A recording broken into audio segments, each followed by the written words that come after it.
Hello everyone, अस्सलाम वालेकुम। मैं शहनवाज हुसैन कलीमी। मेरे भाइयों मेरे दोस्तों, बहुत सारे दोस्तों ने मुझसे कमेंट के माध्यम से सवाल किया है कि एआईएमआईएम पार्टी बिहार में कितने सीटों पर चुनाव लड़ेंगे। आज उसी को मैं बताने वाला हूं कि बिहार में एआईएमआईएम पार्टी कितने सीटों पर चुनाव लड़ेंगे और कहां से लड़ेंगे। आप अगर मेरे चैनल में पहली बार आए हैं तो चैनल को सब्सक्राइब कर लीजिए और वीडियो को लाइक करके अपने दोस्तों के साथ शेयर कर लीजिए। मेरे भाइयों मेरे दोस्तों, मैं आप लोगों की जानकारी के लिए बता दूं कि एआईएमआईएम पार्टी इस बात का अभी पुष्टि नहीं किया है कि बिहार में कितने सीटों पर चुनाव लड़ेंगे। खास करके अभी चुनाव में 1-2 महीना टाइम बाकी है, तो हम लोग बेसब्री से उसी दिन का इंतजार कर रहे हैं कि एआईएमआईएम पार्टी इस बात का ऐलान कर दे कि हम इतने सीटों पर चुनाव लड़ेंगे। कभी 100 सीटों पर तो कभी 70 सीटों पर बात निकल के आ रही है कि एआईएमआईएम पार्टी 60 से 70 सीट लड़ेंगे और 100 सीटों पर तैयारी है। तो खैर, जितने सीटों पर भी लड़े, जहां से भी लड़े, हमारा मतलब पूरा सपोर्ट रहेगा, पूरा समर्थन रहेगा। और अभी तक एआईएमआईएम पार्टी जो है 3 सीट का जो ऐलान किया है, ढाका विधानसभा से राणा रंजीत साहब को बैरिस्टर असदुद्दीन ओवैसी साहब ने चुना है और उनके लिए ऐलान भी कर दिया है। बहादुरगंज विधानसभा सीट से तौसीफ आलम साहब के लिए ऐलान किया है और उनका भी सीट कंफर्म हो चुका है। अब्दुल ईमान साहब भी लड़ेंगे, इस बात का तो गारंटी है, लेकिन अमर से लड़ेंगे या कोचाधामन से, इस बात के लिए अभी अब्दुल ईमान साहब बताए नहीं है। मैंने भी कोशिश किया और किसी मीडिया वाले से भी अब तक नहीं कहा।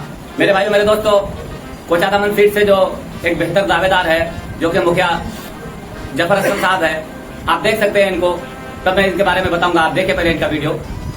वक्त आ चुका है, उन बेईमानों को, उन दगाबाजों को सूद समेत हमारे यहाँ क्या हुआ उनको वापस करेगा, इत्मीनान लीजिए।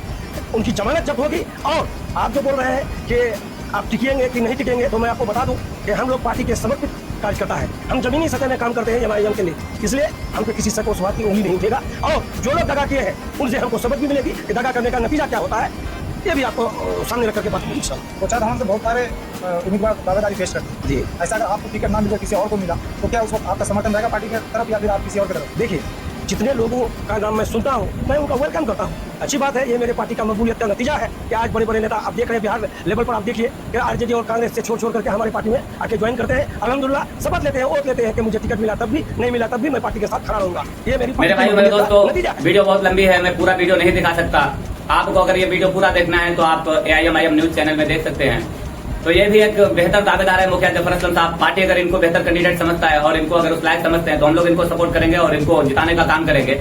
जो कि मेहनती है, जमीनी स्तर पर काम भी करते हैं और एक फोन पर बंदा खड़ा होने लायक है, एक फोन पर आ जाएंगे, इतना मेहनती है, बढ़िया है। और मेरे भाई मेरे दोस्तों, दूसरे नंबर पर जो कैंडिडेट है कांग्रेस के पूर्व प्रत्याशी, जो मतलब 2010 में और 2005 में कांग्रेस की तरफ से कोचाधामन से चुनाव लड़ चुके हैं। आप जानते होंगे सादिक समदानी साहब को, वो भी एक बेहतर कैंडिडेट हो सकते हैं। अगर पार्टी उसे लायक समझते हैं तो हम लोग उनको फुल मतलब बहुमत से जिताने का काम करेंगे, उनको सपोर्ट करेंगे। और मेरे भाइयों मेरे दोस्तों, तीसरे नंबर पर हमारे पास अभी आरजेडी के पूर्व प्रत्याशी, जो कि 2020 में आरजेडी पार्टी की तरफ से चुनाव लड़ चुके हैं। आप जानते होंगे शाहिद आलम, जो कि भट्टा वाला शाहिद आलम नाम से फेमस है, आप जानते होंगे उसे। वो भी हमारे पास है। आरजेडी पार्टी को छोड़कर एआईएमआईएम पार्टी का दामन थामा है और बेहतर मतलब काम कर रहे हैं, अभी जमीनी स्तर पर काम कर रहे हैं। तो अगर पार्टी उनको लायक समझते हैं तो हम लोग उनको समर्थन देने का काम करेंगे, उनको जिताने का काम करेंगे। कोचाधामन का ये हाल बता रहा हूँ मैं। और बहादुरगंज में और अदर बहुत सारे विधानसभा में जो अलग अलग कैंडिडेट होंगे, आप लोग उनको सपोर्ट करेंगे। उनके वोटर आप लोग बिल्कुल उनको दिल से मतलब एआईएमआईएम पार्टी को जिताने का काम करेंगे। और मेरे भाइयों मेरे दोस्तों, जो कि हाट से अब्दुल ईमान साहब से एक मीडिया वाले ने बात किया था, तो अब्दुल ईमान साहब, उनके लिए जो मौलाना अब्दुल्ला सालिम साहब के बारे में पूछा था मीडिया वाले ने, तो उनको अब्दुल ईमान साहब ने कहा कि पार्टी अगर सर्वे कराएगा, पार्टी जिसे मतलब लायक समझेगा उसे टिकट देंगे। अगर मौलाना अब्दुल्ला सालिम साहब को टिकट मिलता है तो बेहतर होगा। खैर, मैं किसी नेता का समर्थन में नहीं बोलूंगा, लेकिन रहा सवाल मेरे भाइयों मेरे दोस्तों, मैं एआईएमआईएम पार्टी का फुल समर्थन हूँ, फुल मतलब सपोर्टर हूँ। मैं चाहता हूँ कि किसी भी हाल में एआईएमआईएम पार्टी को कामयाबी मिले। और मैंने इससे पिछले जो वीडियो बनाया है, आप लोगों ने देखा होगा, इमरान प्रतापगढ़ी साहब के ऊपर जो मैंने वीडियो बनाया है, तो उस वीडियो को आप देख सकते हैं। इमरान प्रतापगढ़ी साहब, और एक बात उनका मतलब नया अभी वायरल हो रहा है, जो कि वो बोल रहा था कि मैंने असदुद्दीन ओवैसी साहब के नाम का कसीदा पढ़ा है, उनके ऊपर नज्म पढ़ा है, लेकिन उसका चाय भी मैंने पिया है तो वो हराम है। तो आपको मैं उनका चाय वाला फोटो दिखाता हूँ, आप देखिए उनका चाय वाला फोटो। ये शख्स, इसी को नमक हराम तो आप लोग सुने होंगे, लेकिन ये चाय हराम है। इन्होंने चाय पीकर झूठ बोला कि मैंने उनके मतलब उनका एक कप चाय नहीं पिया है। इस तरह से कौन बोलता है? उनको तो याद होना चाहिए कि मैंने असदुद्दीन ओवैसी साहब के साथ सिर्फ चाय ही नहीं बल्कि पिस्ता और बादाम बिस्किट भी खाए हैं। लेकिन ये बंदा, मेरे भाइयों मेरे दोस्तों, इसे नमक हराम नहीं, इसे चाय हराम कहिए आप लोग। और रहा सवाल कि ये राहुल गांधी साहब के इतना अनुभक्त है, इतना बड़ा अनुभक्त बन चुका है कि इनको खुद समझ में नहीं आता कि ये क्या कर रहा है। इनको कोई भी नौजवान लड़का पसंद नहीं करता। इनका वो क्रेडिट है अभी खास करके एक गवैया की तरह वो इस्तेमाल हो रहा है और राहुल गांधी साहब उनको एक गवैये के तौर पर, एक गाने वाले के तौर पर इस्तेमाल कर रहा है। इनका राजनीति में कोई वजूद नहीं है और ये मुकाबला करने चला है असदुद्दीन ओवैसी साहब का।